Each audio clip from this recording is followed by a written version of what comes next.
അസ്സലാമു അലൈക്കും വറഹ്മത്തുള്ളാഹി വബറകാത്തു. പുഴുവിനെ സ്വപ്നം കണ്ടാൽ, പുഴു ഉണ്ടല്ലോ, പുഴു നമ്മളങ്ങനെ ഇഷ്ടപ്പെടുന്ന ഒരു ജീവിയൊന്നും അല്ല അല്ലേ. പുഴു പുഴു നമുക്ക് കാണുന്നത് കറുപ്പും വെറുപ്പൊക്കെ ആണ്. അപ്പോൾ അങ്ങനെയുള്ള പുഴു, അതിനെ സ്വപ്നം കണ്ടാൽ അതിൻ്റെ വ്യാഖ്യാനം എന്തായിരിക്കും?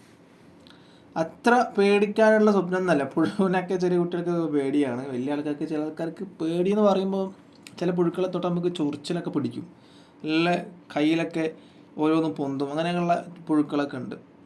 അപ്പം അതിൻ്റെ വ്യാഖ്യാനം എന്ന് പറയുമ്പോൾ അത്ര പേടിക്കാനുള്ള, പേടിപ്പെടുത്തുന്ന വ്യാഖ്യാനമൊന്നുമല്ല, നല്ലൊരു വ്യാഖ്യാനം തന്നെയാണ് ഈ സ്വപ്നത്തിനുള്ളത്.